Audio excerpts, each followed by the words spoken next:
ফের ইডি দপ্তরে সুদীপ্ত রায়। আরজি করের আর্থিক দুর্নীতি তদন্তে ইডি দপ্তরে হাজিরা সুদীপ্ত রায়ের। শ্রীরামপুরের তৃণমূল বিধায়ক সুদীপ্ত রায়। এর আগে সুদীপ্ত রায়ের বাড়ি ও নার্সিং হোমে তল্লাশি চালায় ইডি। বাজেয়াপ্ত হওয়া ফোন খুলতেই সুদীপ্তকে তলব ইডির। ফের ইডি দপ্তরে সুদীপ্ত রায়। আরজি করের আর্থিক দুর্নীতি তদন্তে ইডি দপ্তরে হাজিরা সুদীপ্ত রায়ের।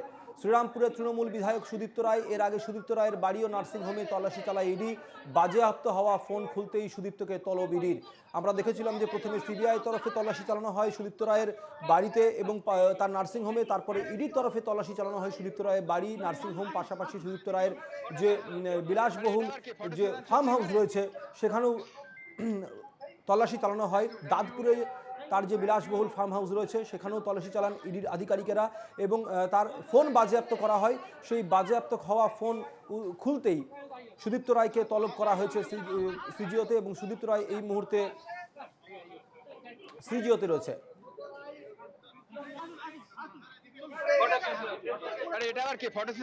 তিনটে ফোন আমার সিজ করে নিয়ে গেছে।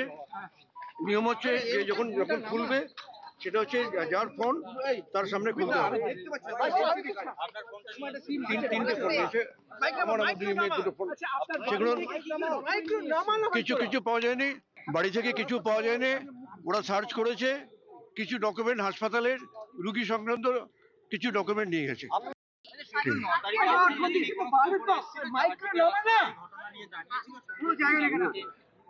আমাকে জানিয়েছিল 10টার পরে, 10:30, 11টা নাগাদ জানিয়েছিল।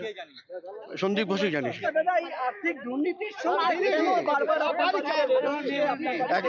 একবারই রেড হয়েছে। আর এটা হচ্ছে আক্তার আলী একটা কমপ্লেন করেছে, সেই কমপ্লেনের ভিত্তিতেই রেড হয়েছে। কোনো আর্থিক দুর্নীতি কিছু নেই। না কিছু কোনো টাকা পয়সা নেই।